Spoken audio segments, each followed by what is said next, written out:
खुदावंद यीशु मसीह के पाक नाम में आप तमाम देखने और सुनने वालों की सलामती हो। मेरे अजीजों, मैं एक बार फिर से हाजिर हूँ आपके सामने एक नए पैगाम के साथ। और आज का पैगाम उन तमाम लोगों के लिए होगा जो मुंह पर कुछ दिखाते हैं और अपने दिल में कुछ और रखते हैं। जुबान से मोहब्बत के दावे करते हैं लेकिन अंदर नफरत रखते हैं। तो अगर आपके पास वक्त हो तो जरूर इस पैगाम को सुनिएगा। पैदाइश की किताब है, उसका 4 बाब, उसकी 8वीं आयत लिखा है, कायन ने अपने भाई हाबिल को कुछ कहा और जब वो दोनों खेत में थे तो यूं हुआ कि कायन ने अपने भाई हाबिल पर हमला किया और उसे कत्ल कर डाला। सो खुदा मुझे और आपको इस कलाम की समझ दे। मेरे अजीजों, ये बात 2 भाइयों से शुरू होती है। 2 भाई जो एक ही माँ से पैदा हुए, एक ही जगह से उन्होंने जन्म लिया, लेकिन दोनों की फितरत बिल्कुल फर्क है। एक मोहब्बत से भरा हुआ है, ईमान से भरा हुआ है, खुदा के खौफ से भरा हुआ है, तरस से भरा हुआ है, और उसी माँ के पेट से निकला हुआ एक नफरत से भरा हुआ है, गुस्से से भरा हुआ है, और कत्ल करने तक भी ये बाज नहीं आता। मेरे अजीजों, ये 2 भाई जो हमारे जद्दी अमजद, जो हमारे बाप थे या माँ थे, उनके वतन से ये पैदा हुए, यानी कि मेरी मुराद आदम और हवा से है। 2 बेटे पैदा हुए और दोनों की जो हालत है वो बिल्कुल फर्क है। दोनों एक दूसरे के मुतजाद हैं।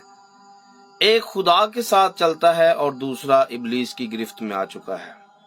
कई दफा मैंने पहले भी बताया हुआ है, कायन के जो नाम का मतलब है वो नेजा है और हाबिल के जो नाम का मतलब है वो गैर जरूरी है। मेरे अजीजों, ये हालत क्यों बनती है, ये कब बनती है कि हम किसी के साथ हसद करते हैं, किसी को डिग्रेड करते हैं, किसी को कत्ल करने तक चले जाते हैं। उसके पीछे वजह हसद है। हसद के पीछे वजह हम यूं समझते हैं कि ये गैर जरूरी, इसकी तो जरूरत ही नहीं थी। मैं ठीक था, मेरे अलावा कोई दूसरा ठीक नहीं है। और जब आपकी जिंदगी में ये आ जाए तो समझ लेना है कि हसद को कोई रोक नहीं सकता, और जब हसद आ जाए तो फिर कत्ल से कोई रोक नहीं सकता। यहाँ पर जो वाकया लिखा है, इसको आज के चर्च पर अगर आप अप्लाई करें तो यहाँ पर जो 2 लफ्ज लिखे हुए हैं वो बड़े खास हैं।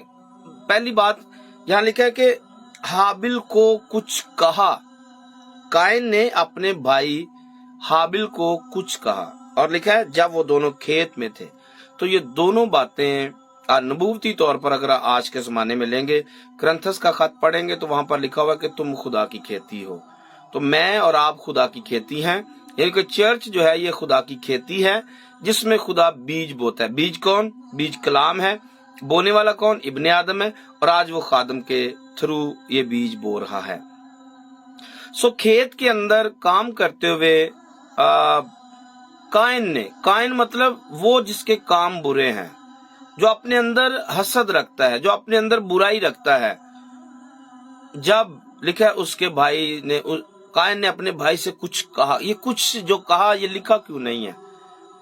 तो अगर आप इसको आज के जमाने में नबूवती तौर पर देखेंगे तो आज भी कुछ कहने से मुराद ये कि आपने मीटिंग लीड नहीं करनी, आपने गीत नहीं गाना, आपने तबला नहीं बजाना, आपने प्रस्तुति नहीं करनी, आपने ये यहाँ पर खड़े होकर इतनी दुआ क्यों की है।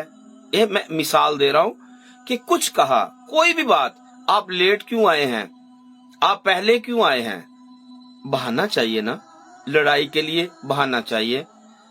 और जो ही कुछ कहा से मुराद आगे जब हम बढ़ते तो लिखा है खेत में, तो खेत कलीसिया। तो आज के जमाने में ये 2 रूहें हैं जो चर्च में चल रही हैं। ये 2 रूहें हैं जो घर के अंदर चल रही हैं। दोनों रूहें जमीन पर हैं, एक घर के अंदर मौजूद हैं। एक रूह वो जो खुदा के साथ जुड़ी हुई है, एक रूह वो जो इब्लीस की गिरफ्त के अंदर है। इनको लड़ाई के लिए बहाना चाहिए, इनको हसद के लिए बहाना चाहिए।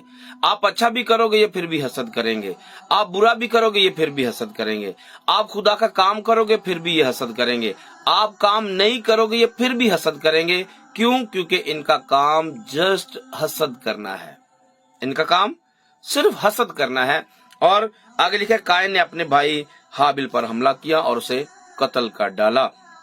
तो आज फिजिकली तौर पर तो शायद कोई कत्ल करे या ना करे, लेकिन यूहन्ना का जो पहला खत है उसका 3रा बाब मैं आपके लिए पढ़ देता हूँ। पहला यूहन्ना का खत है, उसका 3रा बाब उसकी 15वीं आयत में लिखा है, जो कोई अपने भाई से अदावत रखता है वो खूनी है। गौर से सुनिए, जो कोई अपने भाई से अदावत रखता है वो खूनी है। और लिखा है और तुम जानते हो कि किसी खूनी में हमेशा की जिंदगी मौजूद नहीं रहती। और 16वीं आयत बड़ी खास, हमने मोहब्बत को इसी से जाना कि उसने हमारे वास्ते अपनी जान दे दी और हम पर भी भाइयों के वास्ते जान देना फर्ज है। आपने सही सुना, भाइयों के लिए जान देना फर्ज है। अगर आप भाई के लिए जान नहीं देते, हसद करते, तो आप कायन की जगह पर हैं और आप अपने आप को यूं समझते कि आप ही नेजा हो और आपका भाई गैर जरूरी है। कितने लोग हैं जो थोड़े कद में बड़े हो जाते हैं, अपने आप को समझते, हालांकि होते नहीं है। बड़ा वो होता है जो आजिज होता है, जो छोटा बन जाता है। बाइबल में मेरे यीशु ने कहा, हमारे उस्ताद जी ने कहा कि जो बड़ा बनना चाहता है वो छोटा हो जाए। और यहाँ पर अकड़ के साथ, तकब्बर के साथ दूसरे को डिग्रेड किया जाता है। और यहाँ पर लिखा है जो अपने भाई से अदावत रखता है वो खूनी है। तो कहा कुछ, बात कोई और थी, लेकिन क्या किया, अदावत रखना शुरू कर दी, हसद करना शुरू कर दिया और अपने भाई का कत्ल कर दिया, उसे कट कर दिया। मैं 2 हवाले आपको और आपके सामने पढ़ना चाहता हूँ। ज़बूर की किताब, उसका 55 नंबर ज़बूर है और उसकी 21 आयत में लिखा है, इसका मुंह मक्खन की मानद चिकना था पर उसके दिल में जंग थी, इसकी बातें तेल से ज्यादा मुलायम और नंगी तलवारें थी। मुंह चिकना, आगे से पढ़ता हूं आपको और भी वाज़ेह होगा। कीनावार, ये मिसाल 26 बाब की 24 और 26 आयत में पढ़ने लगा हूं आपके लिए। लिखा है कीनावार दिल में दगा रख, जिसके अंदर कीना होती है, हसद होता है, वो लिखा है दिल में दगा रखता है। और आगे लिखा है लेकिन अपनी बातों से छुपाता है। ये धोखेबाज की निशानी होती है। आपके मुंह पर आपके साथ वो मीठी मीठी बातें करेगा, आपकी फेवर में बातें करेगा, लेकिन आपकी पीठ पीछे आपकी बुराइयां करेगा। ओ, मैंने शुरू में कहा था आज का पैगाम उन 2 नंबर लोगों के लिए है जो मुंह मक्खन की तरह रखते हैं पर दिल में बुग़्ज़ रखते हैं, दिल में दगा रखते हैं, धोखा देने की बात करते हैं। और आगे लिखा है जब वो मीठी मीठी बातें करे तो उसका यकीन ना कर, क्योंकि उसके दिल में कमाल नफरत है। थोड़ी नहीं, कमाल नफरत है। और फिर आगे लिखा है अगरचे उसकी बदखई मकर में छुपी है, जो वो बदी है उसकी मकर के अंदर, क्योंकि मुंह पर वो मीठा बनता है, पीठ पीछे वो आपका दुश्मन होता है। बदखई मकर में छुपी है तो भी उसकी बदी जमात के रूबरू फाश की जाएगी। मेरे अजीजों, अगर आपने इसको समझ लिया है, मेरे खिलाफ अगर कोई बात करता है, मेरे मुंह पर मेरा बनता है और जमात में लोगों के रूबरू जब वो मेरी बुराई करता है, तो यहां से आपने समझ लेना है कि वो धोखेबाज आदमी है, वो हसद करने वाला आदमी है, वो दगाबाज आदमी है। मुंह पर तो मीठी मीठी, मेरे मुंह पर मेरी मीठी मीठी बातें करता है, मेरी फेवर में बात करता है, लेकिन मेरी पीठ पीछे मेरी बुराई करता है। मुझे देखना पसंद नहीं करता, मेरा नाम तक सुनना पसंद नहीं करता, मेरा नाम तक लेना पसंद नहीं करता, बल्कि दूसरों को भी उसके बारे में मना करता है। ऐसे 2 नंबर बंदे से बच कर रही है। ये कायन है जो अपने भाई से हसद करता है और उससे अदावत करके उसका कत्ल कर देता है। इस रूह से बचिए। अगर आपको समझ में आए, आपके चारों तरफ में कोई है, उससे होशियार रहिए। उससे मैं नहीं कहूंगा कि उससे बिल्कुल आप नाता तोड़ें, होशियार रहिए। हो सके तो उसके लिए दुआ कीजिए कि खुदा इस स्पिरिट को, जो कायन की स्पिरिट है, इस कायन की स्पिरिट को उसकी जिंदगी से दूर कर दे। हाबिल के बारे में नहायत ही अच्छी बात है। इब्रानियों 11वें बाब में लिखा है खुदा आज भी हाबिल के जरिया से कलाम करता है, जिसे गैर जरूरी समझा गया था, जिसका कत्ल कर दिया गया था। कायन ने कत्ल तो कर दिया, पर वो आज भी जिंदा है, वो आज भी मशहूर है। खुदा आज भी उसके वसीला से कलाम कर रहा है। तो मेरी बात अगर आपको समझ में आई है तो इस बात को अपने दिल में बिठा लीजिए। ऐसे लोगों से मुहतात रहिए। और अगर आप में ये क्वालिटी पाई जाती है तो मेरे भाई, मेरी बहन, आप भी मुहतात रहिए। जरूर इस कलाम को दिल में जगह दीजिए।